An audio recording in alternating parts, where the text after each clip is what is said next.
저희가 지난주에 너희는 세상의 소금이다. 이제 팔복의 말씀이 실제 우리 성도들의 삶 속에, 특별히 예수님의 제자들의 삶에 적용될 때 예수님께서 하신 말씀이 너희는 세상의 소금이다 하고 말씀하셨죠. 먼저 소금이라고 하신 말씀은 소금이 돼서 내가 녹아지고 썩어지고 헌신을 할 때 이 생명을 살리는 하나님의 구원의 통로로 쓰임을 받을 수 있는 그런 관계가 있기 때문에 먼저 5장 13절, 마태복음 5장 13절의 말씀처럼 너희는 먼저 소금이다. 소금이 돼야 되는 것이죠. 그래서 이 소금의 우리 기능에 대해서 우리 간단하게 한번 살펴보았고, 소금이라는 것은 결국 희생과 헌신을 요구하는 하나님의 생명의 법칙이다고 말씀을 드렸습니다. 그래서 소금의 맛을 내는 내가 죽고 다른 사람들을, 하나님의 백성들을 살려내는 일을 하기 위해서는 우선순위가 예수님 안에서 정해져 있어야 된다고 말씀을 드렸어요. 이것은 일반 성도들이 할 수 있는 것이 아니라 지금 팔복의 삶을 내가 적용을 하고 순종해 나갈 때 비로소 소금에 예수 그리스도의 생명의 맛이 나고 그 영향력이 생긴다는 것이죠. 그래서 우리 누가복음 14장의 말씀을 통해서 저희가 자기 목숨을 미워해야 된다, 자기 십자가를 져야 된다, 자기 모든 소유를 버려야 된다. 다 우선순위라는 것이죠. 이것이 우선순위가 예수님께 가장 먼저 정해져 있어야 한다는 것을 말씀드렸어요. 자, 오늘은 계속 이어서 너희는 세상의 빛이다 하고 말씀을 하시죠. 마태복음 5장 14절에 너희는 세상의 빛이라 산 위에 있는 동네가 숨기우지 못할 것이요 라고 그랬어요. 그래서 세상의 빛이 되려면 먼저 뭐가 돼야 된다고요? 소금이 돼야 된다는 것이. 소금의 역할, 소금이 되지 않은 상태에서 빛이 되려고 하면 빛이 나오지 않죠. 왜냐하면 세상에 예수 그리스도의 빛을 우리 스스로 만들어내는 것이 아니기 때문에 그래요. 예수님의 빛을 받아서 우리는 전달하는 도구죠.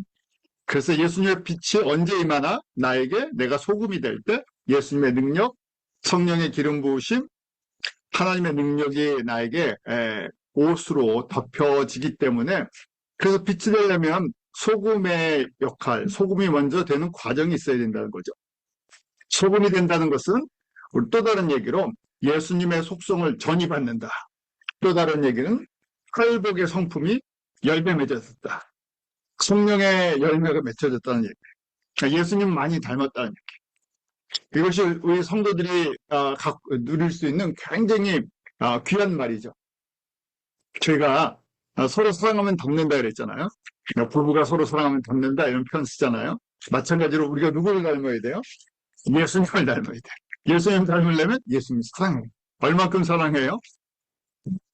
죽도록 사랑해야 돼요.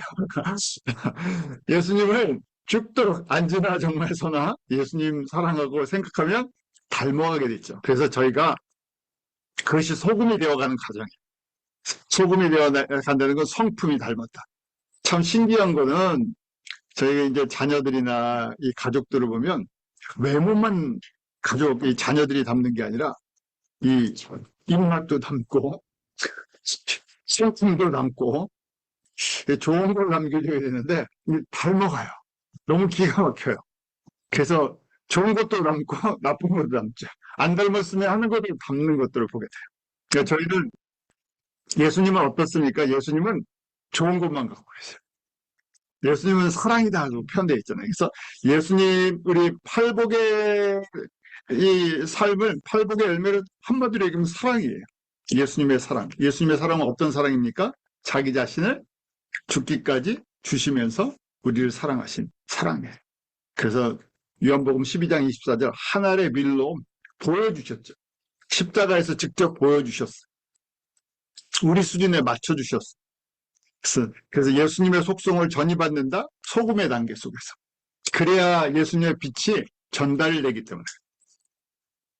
그러니까 제가 이 순서가 항상 소금과 빛이다 하는 거예요. 예전에 두란노서원에서 빛과 소금이라고 이제 잡지가 나왔어. 그러다 이름을 소금과 빛으로 중간에 바꿨어요. 아마 이래서 바꿨나 봐요.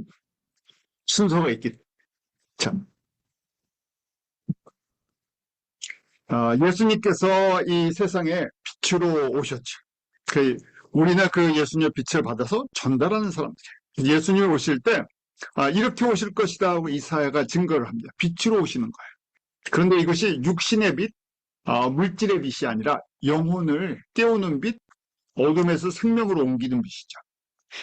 이사야 9장 2절에 이사야가 예수님 오시기 700년 전에 이렇게 찬양을 하죠. 9장 2절 보면 흑암에 행하던 백성이 큰 빛을 보고 사망의 그늘진 땅에 거하던 자에게 빛이 비추었다. 또 이 말씀대로 마태복음 4장 16절에 예수님께서 그대로 이 말씀대로 오셨죠. 영적으로 어둠 속에 하나님의 나라와 생명을 알지 못하는 자들에게 찾아와 주셨죠. 그 사망의 그늘에 앉아 있는 자. 저희가 이 찬양을 사망의 그늘에 앉아 이 찬양을 저희가 부를 때 정말 예수님의 이 심장으로 어둠 속에 예수님을 알지 못해서 죽어가는 영혼들, 방황하는 영혼들을 보면서 그런 거룩한 근심이죠. 예수님의 근심이 우리의 근심이 돼서 내가 예수님의 빛으로 충만할 때 그 빛이 나가는 것이죠. 또 시므온이 예수님이 우리에게 빛으로 오시는 것을 증거해요. 누가복음 2장 25절에 시므온이라는 사람이 있었죠. 의롭고 경건하여 이스라엘의 위로를 기다리는 자라 하면서 성령님이 그 위에 임하실 때 이렇게 고백을 하죠. 이방을 비추는 빛이요 주의 백성 이스라엘의 영광이다. 이 빛이 이스라엘 사람을 통해서 오셨는데 이방을 비추는 빛으로 오셨죠. 이걸 깨닫는 것이 저희가 너무나 어떻게 보면 은혜인데 예수님의 빛이 먼저 이스라엘을 통해서 오셨지만 이스라엘을 비춰주시는 것이 아니라 이방을 비춰주시는 것. 우리 하나님의 구원의 신비라고 했었죠. 지금 이걸 시므온을 통해서 또 고백하게 하세요. 요한복음도 똑같이 이렇게 고백하죠. 요한복음 1장 9절에 참빛 곧 세상에 와서 각 사람에게 비추는 빛이 있었나니. 우리 요한복음 1장 1절은 예수님의 탄생에 대한 이야기를 하는 것이 아니라 우리 예수님의 신성, 예수님이 창조주 하나님이시다, 말씀이시다. 그래서 1장 1절에 태초에 말씀이 계셨고 그 말씀이 하나님과 함께 하셨고 그 말씀으로 세상을 창조하셨고 그 말씀이 세상에 빛으로 임하셨다는 것이. 우리의 어둠을 몰아내고 참빛, 생명의 빛을 보게 하시죠. 이게 은혜죠. 저희가 그래서 예수를 나의 주, 나의 하나님, 하나님의 아들이라고 고백을 할 수 있는 이 믿음을 고백하게 하죠. 그래서 지금 요한의 증거도 이렇게 참빛이라고 증거를 하고 있어요. 바울도 이 빛 대신 예수님을 다메섹에서 만나게 되죠. 그러니까 이 은혜가 아니면 이걸 사람의 방법으로 깨달아 할 수가 없잖아요. 바울이 사울이었을 때 누구보다도 성경학자였고 바리새인이었죠. 어떤 사람보다도 구약 성경 율법에 능한 학자였지만 예수님의 빛이 임하지 않으니까 보지를 못하는 거예요. 그러다가 다메섹에서 예수님을 믿는 사람을 붙잡으러 갔다가 거기서 예수님을 빛 가운데 만나죠. 사도행전 22장 6절에 자신의 그 예수님을 만나는 장면을 간증하는 그 고백이 있죠. 그 고백이 바로 호련히 하늘로서 큰 빛이 나를 둘러 비추매라고 했어요. 예수님 자신도 그렇게 증거하시죠.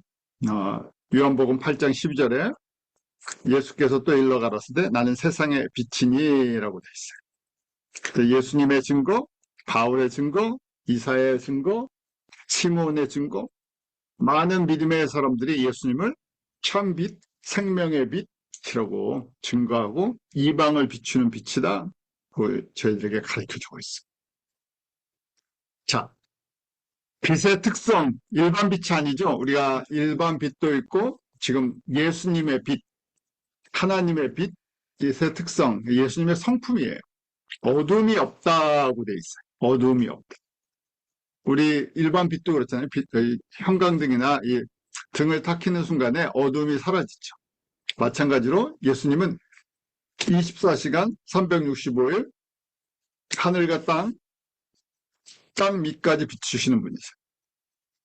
사람의 속까지 비추시고 모든 것을 보시는 분이세요. 그래서 어둠이 존재하지 않죠. 저희가 그래서 계시록에 보면 새 예루살렘에 가면 거긴 어둠이 없죠.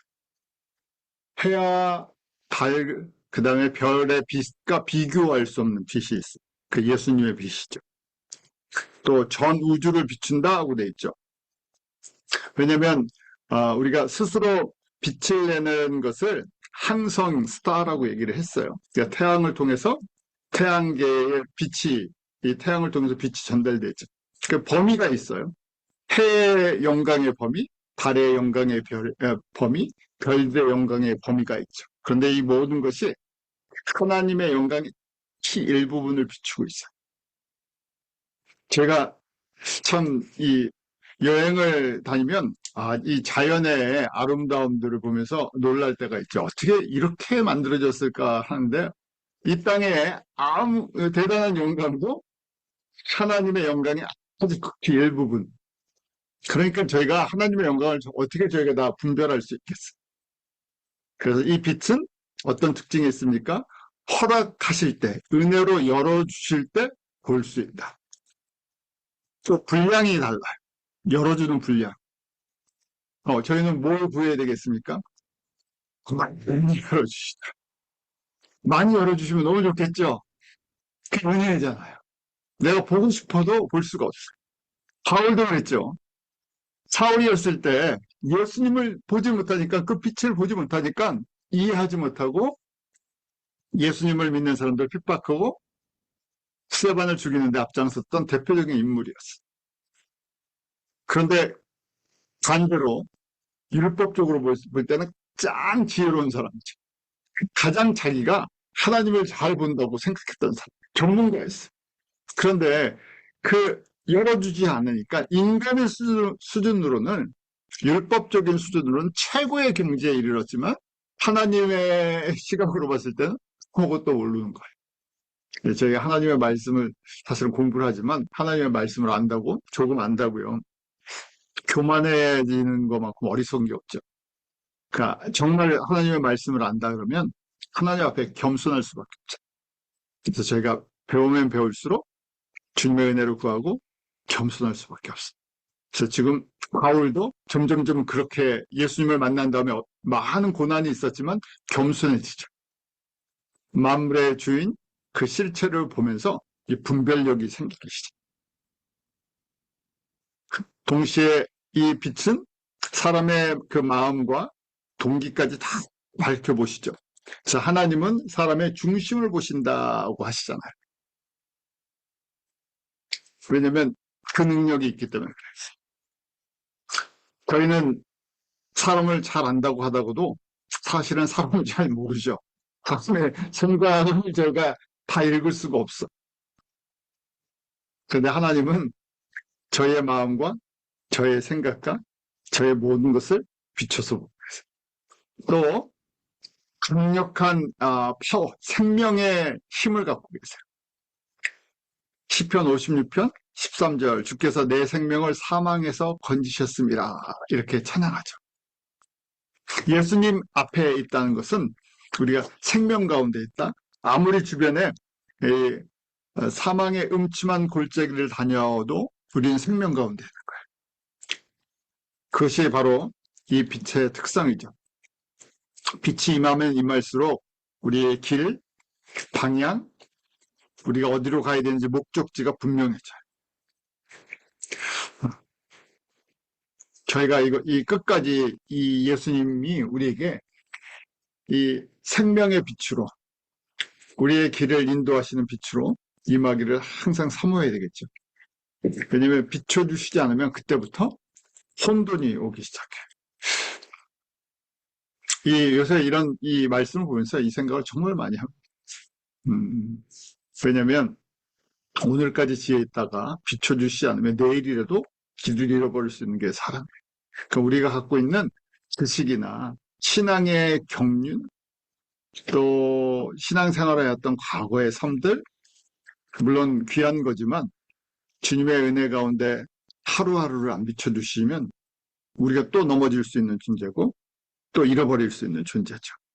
자, 이렇게 예수님의 빛이 소금인 제자들에게 비춰질 때 그것이 반사가 전이게 된다는 얘기예요. 내가 팔복의 삶, 다시 예수님의 성품이 돼서 그냥 성품이 돼서 가만히 있는 것이 아니라 소금의 역할이 돼야 되죠. 왜냐하면 우리를 예수님이 불러서 숲속에 들어가서 아니면 산속에 들어가서 기도원에서 조용히 기도만 하고 있어라는 것이 아니라 너희는 세상에 나아가 나의 증인이 되라고 말씀을 하셨어요. 그래서 저희는 가만히 있는 존재들이 아니라 예수 그리스도의 복음의 통로들로 쓰임받는 사람. 소금이 돼야 돼요. 소금이 안 되면 공부한 내용이 아무 의미가 없어요. 이게 제일 어렵죠. 지식적으로는 알 수 있어요. 그런데 팔복을 많이 배웠는데 내가 팔복의 사람이 돼서 어디까지요? 소금의 역할을 해줘야 돼요. 소금의 역할을 안 하면 그 다음 뭐가 안 나타나요? 예수님의 빛이 내게 전이가 돼서 전달이 돼서 전파되지 않아요. 그냥 머리에만 있는 우리 진짜 예전에 그 세상 사람들이 예수 믿으면 예수쟁이라는 표현들을 썼는데 말만 잘하면 덕이 안 됐죠. 제일 어려운 게 말과 행동이 같아질 때. 우리가 믿는 예수 그리스도가 우리의 삶을 통해서 나타나야 되는데 이 과정이 그래서 팔복, 그 다음에 소금이 되고 내가 소금이 돼서 희생과 헌신의 모습들이 나타날 때 뭐가 된다고요? 예수님의 빛의 특성이 나타나기 시작해요. 자, 그래서 빛이 갖고 있는 기능들을 한번 보죠. 빛은 병균을 죽이는 기능을 갖고 있죠.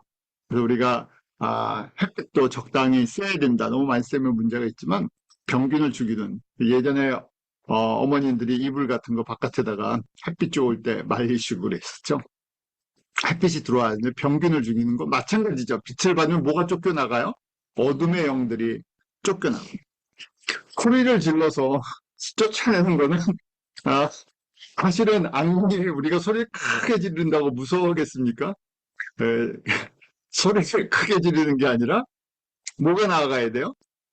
이 빛의 능력이 나가면요. 떠나가지 말라 그래도 떠나갈 수밖에 없어요. 자연스럽게 물러가죠. 저희가 방에 들어와서 불을 켜는 순간에 심해지잖아요. 어둠아 불러와! 소리 지른다고 갑자기 환해지는 게 아니라 불만 켜면 돼요. 마찬가지죠. 우리 안에 지금 팔복에 예수님의 성품이 전이가 되고 열매를 맺고 내가 삶 속에서 소금의 역할을 하나씩 처음부터 완전한 소금 100% 소금이 될 수는 없잖아요. 소금이 되어갈 때 같은 능력으로 뭐가 나가겠습니까? 빛이 전달되면서 어둠의 권세가 떠나가죠. 어둠이 오질 않죠.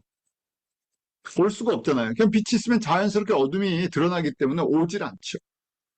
그래서 밝히는 역할을 한다. 나만 밝은 데 있는 것이 아니라 동시에 인도하는 역할을 하죠. 보이니까. 그래서 소경된 인도자들, 바리새인들, 외식하는 서기관들에 대한 경고를 주셨어요. 왜냐하면 잘 본다고 생각하는데 진짜는 못 보니까. 사울도 그랬었죠. 예수님 당시에 많은 사람들이 본다고 생각했는데 보지 못하니까 그 보는 기준이 무엇이었죠? 세상적인 관점이었어요.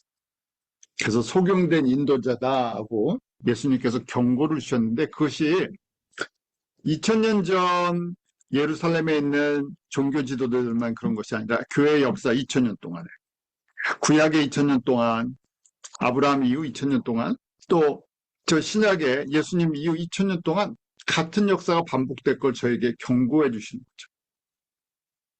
그래서 직분보다 더 중요한 것은 지금 마찬가지죠. 예수님의 사도다 제자다 하는 직분 중요하지만 그 전에 이 단계가 예수님께서 훈련을 시켜주시는 거죠. 그래서 팔복, 그 다음에 소금, 그때 빛이 돼서 내가 빛 가운데 거할 때 그 진리이신 예수님께서 나를 인도하시고 나도 사람들을 진리이신 예수님께로 인도할 수 있죠. 그게 복음의 능력이잖아요. 교회가 전해줄 수 있는, 교회만이 전해줄 수 있는 것, 교회만이 갖고 있는 것이 예수 그리스도의 복음의 능력이죠. 근데 그걸 잃어버린다 그러면 교회는 교회로서의 본질적인 기능을 잃어버리죠. 그래서 정말 교회가 교회다워지는 것, 사명을 감당하는 것은 진리이신 예수 그리스도가 온전히 증거되고 그 가운데 인도함을 받는 거죠. 자, 이걸 깨달을 때 저희가 제자 훈련이 일어나는 거예요. 이걸 깨닫게 해주고 이걸 훈련시켜주고 훈련의 범위가 어디까지, 제자 훈련의 범위가 어디까지입니까? 우리 교회 안에 새신자들을 훈련시키는 것이 제자 훈련이 아니라 모든 족속으로 제자를 삼아라. 예수님께서 우리에게 주신 사명이죠. 그래서 판타타 에스네라고 하는데 all nation, 모든 이방 가운데 예수님의 제자들을 삼아서 제자들이 또 생명을 낳고 양육하고 훈련시키고 또 양육하고 계속 이어져야 되죠. 그러기 위해서는 그 성장하는 과정도 필요해요. 이 모든 것이 다 빛 가운데서 일어나잖아요. 빛이 있어야 가능해요. 우리 식물이 자라려고 하면 강합성, 햇빛이 꼭 필요하죠. 햇빛, 물, 공기가 필요한 것처럼 우리에게도 꼭 이 필요하죠. 그래서 이 빛의 기능, 말씀 안에서 우리가 성장해요. 저희 선교지를 섬기는 가장 중요한 사역 중에 하나가 말씀으로 현지에 있는 사역자들을 훈련시켜 드립니다. 왜냐하면 모든 선교지가 다 동일한 문제를 갖고 있죠. 교회들도 있고 성도들도 있고 하는데 말씀으로 양육을 할 수 있는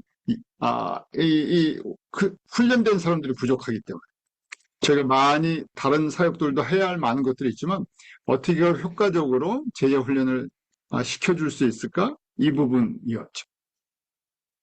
또 빛의 기능 여섯 번째 보면 보호하는 역할. 시편 27편 1절 저희가 정말 잘 고백하고 부르는 찬양의 가사 속에도 있죠. 여호와는 나의 빛이요 나의 구원이시니 내가 누구를 두려워하리요. 여호와는 내 생명의 능력이시니 내가 누구를 무서워하리요. 예수님께서 우리 가운데 빛으로 임해 주실 때 보호해 주시는 것까지. 그래서 밝혀만 주시는 것이 아니라 인도도 해 주시고 성장도 시켜 주시고 지켜 주세요. 이런 사람들에게 우리 삼중보호막이라는 표현을 쓰죠. 예수님께서 삼중보호막으로 함께 해주세요. 왜냐하면 예수님의 빛이 임하면 예수님이 빛으로 임하면 예수님만 임하는 것이 아니라 예수님의 편 누가 있어요? 예수님의 부리는 영적인 종들이 있어요. 누구죠? 천사들이에요. 천사들이 예수님의 그 종들이잖아요. 그래서 하나님의 백성들을 보호하고 인도하는 역할들을 하죠. 그 중에 우리가 잘 아는, 가디언 엔젤, 우리 보호천사들. 그런데 아무에게나 임하는 것이 아니죠. 누구에게요? 예수님이 빛으로 충만히 임하실 때. 소중한 사람. 회복의 삶을 살아가는 사람들, 제자의 사명을 감당하는 사람들, 복음의 본질을 증거하는 사람들, 복음의 본질을 증거한다는 얘기가 우리가 예수님의 대사로 엠베서더로 사니까요. 우리가 누구의 부름을 받았어요? 예수님의 부름을 받아서 보내심을 입었다. 그래, 사도가 보내심을 입었다는 것이죠. 그러니까 예수님이 보내주셨으니까 예수님이 지켜주셔야 돼요. 근데 내가 가서 딴짓을 하면 요새 뉴스에 캄보디아나 이 캄보디아에서 여러 가지 일들이 일어나는 것들을 저희가 보게 되잖아요.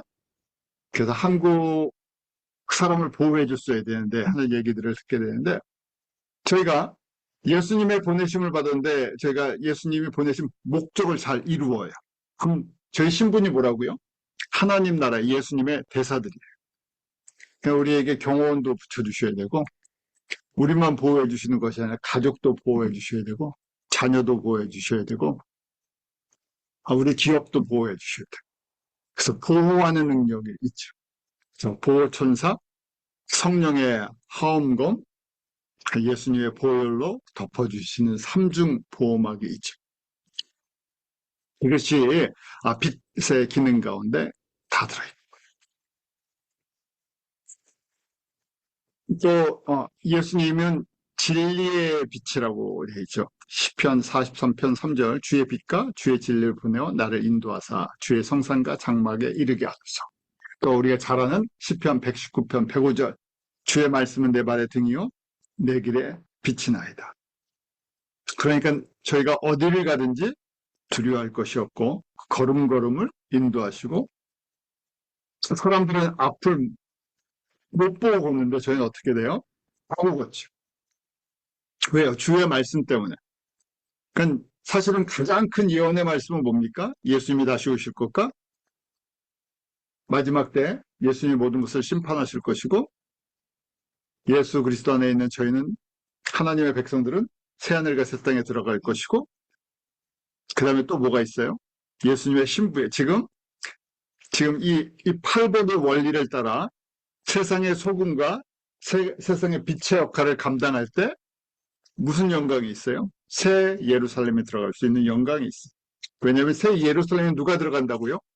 빛의 능력이 있는 사람들이 들어가요. 이 땅에서 예수님의 빛을 받아서 빛의 영향력을 빛의 도구, 등불의 도구를 했던 사람들이 들어가는 것이. 그래서 새 예루살렘에 땅의 왕들이 이 영광을 가지고 들어간다고 표현이 되어 있잖아. 그걸 어떻게 그렇게 할 수 있을까? 주의 말씀은 내 발의 등이요, 내 길에 빛이 나야 돼. 그 말씀이 인도하는 것, 말씀이 언약한 것, 말씀이 우리에게 이루어 나가는 하나님의 나라들을 저희가 선명하게 보고 있어요. 그래서 저희가 온전히 그 길을 따라 걷고 사람들을 인도할 수 있죠. 그것이 바로 빛의 역할이에요.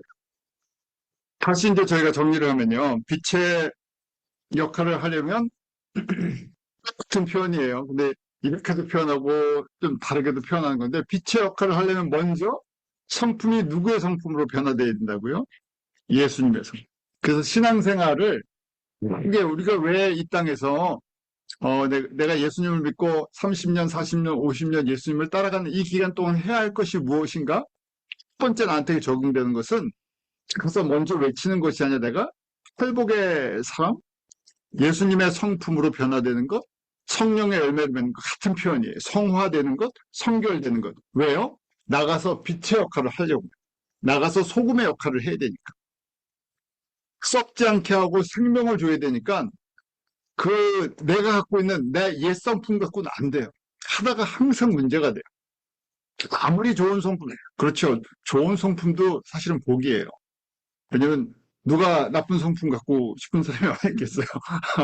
근데 좀 세상적으로 표현하면 그렇게 태어났어요. 한국 사람들 좀 감성적이고 급한 사람들이 많잖아요. 누가 급하고 싶어서 그런가요? 아니 그렇게 태어난 걸 어떻게 하겠어요? 그런데 어떻게 합니까? 예수 그리스도 안에서 이 조금 바뀌는 것이 아니라 완전히 트랜스폼, 새로운 성품, 예수님의 성품으로 변화되어 가는 과정, 그걸 우리가 성화라고 얘기해요. 또 성결이라고. 근데 성화, 성결은요, 목적이 있는 거예요. 또 다른 표현으로 거룩한 삶이라고 얘기하죠. 제룩이라는 것은 세상과 구별되었다는 뜻이잖아요. 세상과 구별되었는데 왜 구별되었나? 목적이 있다는 거예요. 왜냐하면 저희는 세상의 빛의 역할을 해야 할 사람. 예수 그리스도 복음을 증거해야 할 사람들이 직접 하든 간접으로 하든 저희가 교회를 통해서 연합으로 세상에다가 예수 그리스도의 빛을 전달하는 사명, 메신저들이에요. 그런데 빛이 안 나가는데 어떻게 해요? 뭐가 안 되면요? 옛 성품이 버려지지 않으면, 주님의 성품을 바뀌지 않으면, 성화되지 않으면 이런 얘기예요. 아무리 예수님께서 우리에게 빛을 발해주고 싶은데 우리가 그릇이잖아요. 도구예요. 등이에요. 근데 등이 너무너무 지저분해요. 차가 오래되면 자동차 헤드라이트가 뿌해져요. 그래서 여러 가지 뭐 통째로 갈든지 요새는 보면 뭐 이렇게 그 케미컬을 뭐 그라인드를 해갖고 케미컬을 바르면 깨끗해진. 아무리 속에 램프를 바꿔도 겉에가 뿌여니까요 침침해서 잘 안 보여요. 마찬가지죠. 저희가 아무리 좋은 예수님의 그 생명과 은혜를 받았는데 그릇이 이 컨테이너가 지저분하면요. 전달이 안 돼요. 왜냐면 사람들과 사람들 할 때는 감정도 전달되고 또 내 말도 전달되고 내 삶도 전달되고 여러 가지가 다 전달되죠. 그래서 지금 첫 번째 단계가 성화, 성결, 주님의 성품으로 옷 입는 것. 그러니까 옛 성품을 자꾸 버려야 돼. 그 옛 성품이 누구예요, 사실은? 나예요. 그 나를 버리는 게 안 되죠. 그래서 팔복의 삶이 처음에 뭐였습니까? 심령이 가난한 자. 내가 잘 안 버려진다는 얘기. 내 안에 예수가 가득 차야 되는데 내 안에 누가 가득 차요? 내가 가득 차야 돼. 내 중심으로 점점. 그래서 이 과정들이 될 때 이제 소금이 조금씩 맛을 내기 시작하죠. 소금의 맛은 증이 희생이에요. 자기 부인이고 자기 십자가를 지는 거. 그러면서 예수님의 빛이 전달이 돼요. 이 다른 표현으로 쓴뿌리가 제거되는 거예요. 쓴뿌리가 제거가 되니까 내가 영적인 시각이 넓어지고 깊어지고 밝아지는 거예요. 그 다음에 그래서 빛의 역할, 예수님의 마음이, 예수님의 생명이 전달되죠. 예수님의 마음, 예수님의 생각, 예수님의 뜻이 전달되려니까 내가 먼저 뭘 하고 있어야 돼요? 수직계명. 계명이라고 하면 꼭 율법적이죠. 나와 하나님의 관계 속에서 최우선순위가 내 예수님만 사랑하고. 그게 매일매일 삶 속에서 여러 가지 항상 우리가 선택하잖아요. 선택 속에서 예수님의 우선순위를 선택하는 훈련을 하는 거예요. 그걸 하려고 하니까 성화, 성결 이 부분이 정리가 돼 있어요. 그래서 예수님 내가 선택할 때 내가 손해보지 않아. 내가 예수님 의지할 때 내가 넘어지지 않아. 그럴 때 내가 이 수직관계가 형성이 될 때 수평관계, 이웃과의 관계 속에서 빛을 전달하는, 빛을 선전하는 도구의 역할을 할 수 있죠. 이 순서가 굉장히 중요해요. 이 순서가 없으면 결국 빛이 전달되지 않는다는 얘기예요. 사도행전 26장 23절에 곧 그리스도가 고난을 받으실 것과 죽은 자 가운데서 먼저 다시 살아나서 이스라엘과 이방인들에게 빛을 선전하시리라 함이니라. 예수님이 똑같이 이 길을 걸어가시고 우리에게 보여주셨어요. 그러니까 제자들에게 말씀만 하신 것이 아니라 예수님이 오셔서 십자가에 죽기까지 소금이 되는 걸 보여주셨어요. 그리고 그랬을 때 십자가에서 죄인들이 살아나는 것들을 경험하게 하시죠. 부활하심으로 말미암아 하나님 보좌 우편에서 하나님의 영광의 그 보좌에 앉으셔서 다스리시는 것들을 보여주세요. 우리도 함께 그 영광 가운데 다스릴 날이 있다는 것을 우리에게 약속해 주시죠. 그래서 지금 그 길을 따라가는 거죠.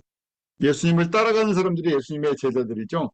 그 예수님의 그 부르심을 받고 보내심을 받은 사람들이 사도들이. 그래서 제자라는 것은 훈련 관계일 때 보게 되고요.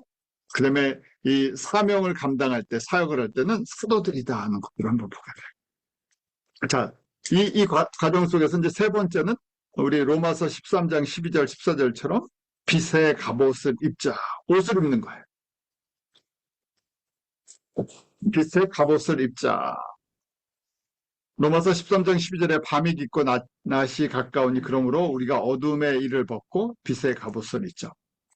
오늘날 정말 이게 더 필요하죠. 뭐 말 안 해도 세상이 너무 어두워요. 세상이 정말 혼란해요. 설명 안 해도 저희 모두가 다 경험하고 있는 시간들이에요. 예수님이 오실 때가 가까울수록 정말 모든 사람들이 어떻게 이렇게 어두운 일들을 기가 막히게 생각해서 하는지, 정말 여기까지 사람들이 이런 일을 한다고? 돈 때문에? 자신들의 그 어떤 이익 때문에 정말 무서운 세상이 돼버렸어요. 그러니까 반대로 얘기하면 뭡니까? 어둠이 너무 깊으니까 빛을 나타내는, 예수님의 빛을 나타내는 사람들이 눈에 너무 잘 띌 수 있어요. 거꾸로요. 빛이 필요해요. 빛이 너무 간절해요. 너무 어두우니까. 그러니까 지금 어떻게 됩니까? 빛의 갑옷을 저희가 입고요. 예수 그리스도의 모습을 보여줘야 할 때. 왜냐하면 예수님이 누구에게 은혜의 빛을 비추실지 모르겠어요. 그래서 저희가 예수 그리스도의 옷을 입는다, 빛의 갑옷을 입는다. 그럴 때 예수님의 빛이 전달되기 때문에 그래요. 빛의 기능이 여러 가지가 있었죠. 마귀를 쫓아내고 진리 가운데 행하게 하고 성장하게 하고 거용하고 열매를 맺게 하고. 내가 빛을 많이 받아야 전달이 되는데 깨끗해야 전달이 되죠. 그래서 깨끗하게 준비를 하고 빛의 옷을 입는 거예요. 그럼 예수님이 그 빛을 비춰주시죠. 그래서 우리에게 권세를 주세요. 이렇게 빛의 옷을 입을 때 완전히 하나님의 전신갑주를 입는다 이렇게 생각하셔도 돼요. 하나님의 전신갑주를, 빛의 옷을 입는다. 이럴 때 권세가 나타나죠.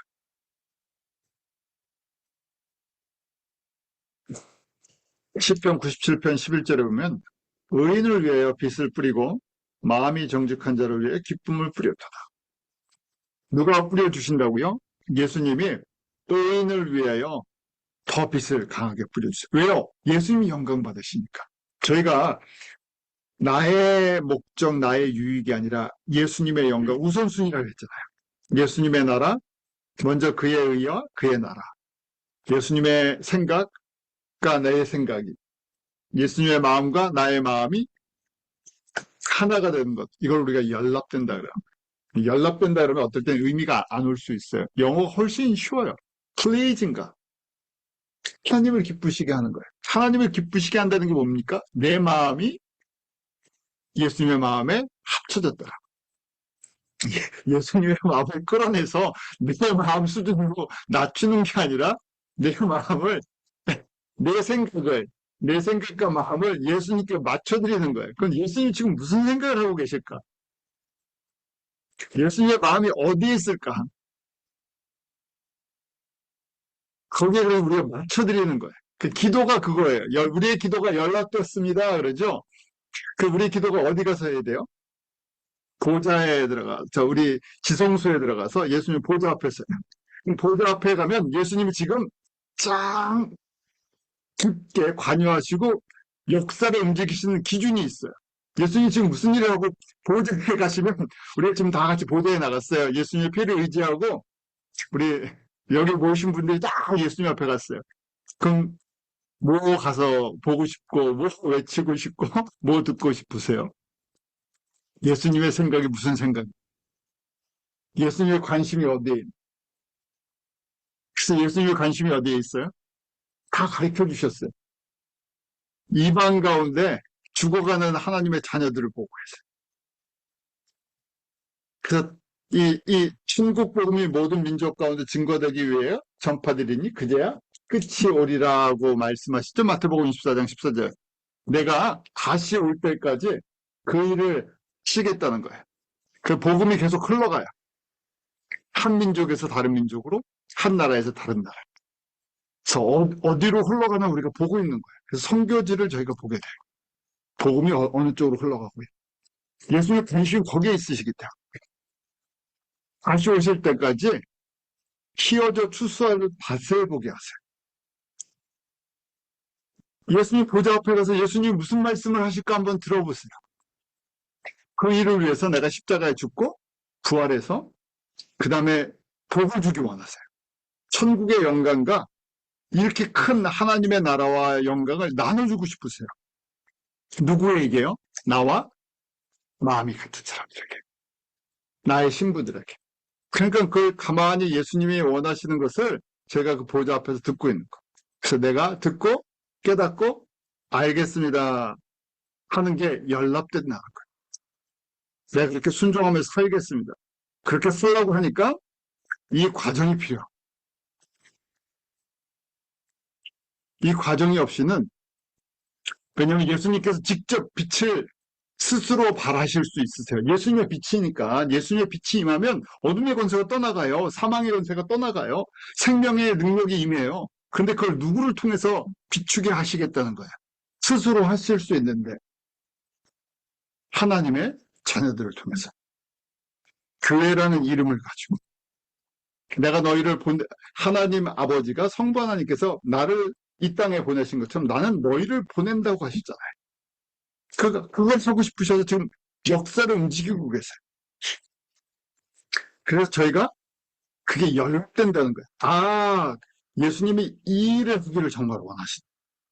교회를 통해서 이 일을 우리에게 특별히 맡겨주셨구나. 그런데 특별히 지금이 가장 어두울 때, 반대로 예수님 오실 때, 가까울 때. 그래서 이 일을 할 사람들을 찾고 계세요. 찾아주시는 게 복이죠. 왜냐면, 왜요? 예수님 스스로 하실 수 있는 분이시니까. 우리의 도움과 헌신을 필요로 하지 않으세요. 반대로 우리에게 복을 주고 싶어서 이걸 시키신 거예요. 맡겨주신 거예요. 가끔 이제 저희가 사역이나 집에서 일이나 뭐 여러분들 회사에서 일할 때 내가 해버리는 게 쉬울 때가 있어요. 가리키는 게 제일 힘들어요. 아무것도 모르는 사람을 훈련을 시켜서 그 포지션에 집어넣고 그 사람이 직할 때까지 기다리고 그게 이제 사실은 가리키는 능력이죠. 근데 너무 힘들어요. 내가 그냥 하는 게 편할 때가 있어요. 근데 예수님은 어떠세요? 전지하시고 전능하시고 모든 것을 하실 수 있어요. 이 천사들망에 동원하셔도 다 끝내실 수 있어요. 혼자 다 하실 수 있는데. 그런데요, 저희는 누구였어요? 죄인들이에요. 저희는 또 거기다 이방인들이었어요. 하나님이 누구신지 저희는 알지도 못했던 사람들이. 이런 사람들을 저희가 세상에서 건져내서 하나님의 성품이 뭔지도 모르는데 훈련을 시키세요. 훈련 받을 수 있는 시간을 주신 거예요. 저희가 사실은 신앙생활 길게 하면 길게 할수록 무슨 얘기입니까? 훈련 받는 시간이 좋은 얘기는 긴 거예요. 긴 거예요. 찬스가 굉장히 있는 거예요. 만약에 제가 신앙생활을 10년뿐이 못해요. 그러면 그때 내가 조금만 좀 정신을 차릴 거라는데 제가 시간이 좀 길잖아요. 아직 시간이 있다는 얘기. 그래서 저희가 주어진 시간만큼 훈련받고요. 왜 훈련시켜주세요? 복 주시려고요. 그러니까 제자들을 부르시고 내가 너희를 통해서 이런 일을 할 거야 하면서 뭐 사명을 주신 것이 아니라 지금 팔복을 가르쳐 주시죠. 내가 너에게 복 주고 싶으시다는 거예요. 어느 복이요? 천국을 주고 싶으시다는 거예요. 그래서 천국의 영광과 기업, 빵을 주시고 싶으신 거예요. 준비를 좀 했으면 좋겠는 거예요. 근데 그냥 하면 안 되고 과정이 있는 거예요. 어떻게 보면 그래서 제가 지상 사명, 이 그레이트 커미션을 하는 거는 맨 마지막 그 순종의 단계.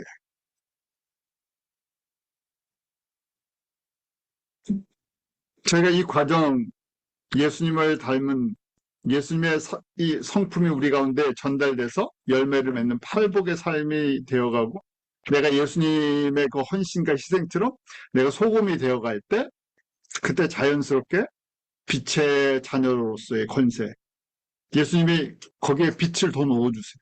왜요? 예수님의 영광이 예수님이 하시고자 하는 일이 나타납니다. 잠언 13장 9절에도 의인의 빛은 환하게 빛나고 악인의 등불은 꺼지느니라. 맞죠? 의인의 빛을 더 환하게 만들어주세요. 왜요? 의인의 특징은 뭡니까? 자신에게 영광을 돌리자. 왜냐면 우리가 의인인 사람 없죠? 의인으로 인정을 받은 사람. 그걸 깨달으니까 어떻게 돼요? 항상, 저희가 훈련하자고 그랬잖아요. 사역을 하고, 봉사를 하고, 다 한 다음에 항상 하나님의 은혜입니다. 주님의 영광입니다. 나는 아무것도 아닙니다. 주님 앞에 설 때까지 나는 정말 은혜로 이 쓰임 받았습니다. 이 고백을 예수님이 다 하신 거예요. 그래서 지혜로운 사람 어떻게 해요? 저희도 마찬가지죠. 사역하고 봉사하고 숨는 역할 잘하죠. 그러면 더 예수님께서 일하시고 빛을 나타내시죠.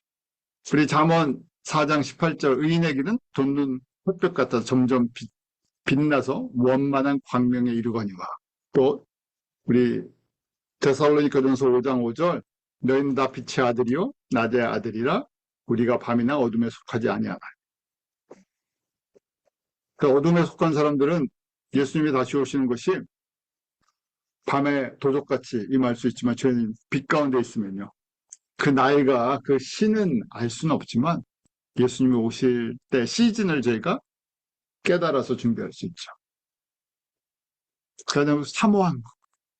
바울도 2000년 전에 예수님이 오시는 줄 알았어. 그런 소망이 있었어. 베드로도 모든 초대교회 사도들, 성도들이 예수님의 다시 오심을 사모하는 재림의 신앙을 갖고 있었어. 저희는 시기적으로 2000년이 지났어요. 정말 예수님이 다시 오실 수 있는 시간적으로 더 가까운 시대에 살죠. 그래서 결론적으로요, 이 빛의 자녀가 되는 이 순서들, 회복의 단계가 우리 영적 성장 6단계 기억하시죠? 영적 우리 태어난 유아기 3살까지, 그 다음에 아동기, 우리 소년기, 청소년기, 그 다음에 아들기, 아버지 단계. 이 영적 성장 단계별로 팔복이 계속 움직여요. 왜냐면 영적 유아기 때는 유아 수준의 팔복을 깨달아. 아동일 때는 아동기 수준의 팔복을 깨달아. 팔복이 뭡니까? 예수님의 성품을 닮아가는 거. 내가 예수님을 이해하는 것만큼, 경험하는 것만큼 닮아가요. 닮아가기를 사모하기. 언제까지요? 이 땅에서 훈련이 맞춰질 때까지. 우리에게 시간을 주셨잖아요. 그 시간을 주신 것만큼 예수도 알고 예수도 닮기 원합니다. 예수님을 닮아가려니까 예수님이 어떤 분이신지를 알아야죠. 어떤 성품을 소유하셨는지. 왜냐면 나랑 성품이 다르시니까. 완전히 다르신 분이에요. 그래서 어떤 성품을 가지셨습니까? 하니까 나는 팔복의 성품을 가졌다고 예수님이 제자들에게 가르쳐 주시죠. 그 팔복의 성품을 가진 걸 가지고 어떻게 한 겁니까? 소금이 되는 거예요. 나는 이 땅에 죽으러 왔다. 너희를 살려주기 위해서. 사랑이 전달되는 과정. 사랑인데 생명을 살리는 사랑. 이 단계가 되니까 영혼 육에 눈이 밝아져요. 눈이 밝아진다는 것은 우선순위가 정리가 된다. 우선순위가 정리가 되니까 삶이 뭘 위해 살아야 되는지가 분명해져요. 사역의 우선순위도 정해지고 신앙생활의 우선순위도 정해지죠. 그러니까 그 다음부터 어떻게 됩니까? 빛이 나를 통해서 전달되기 시작해요.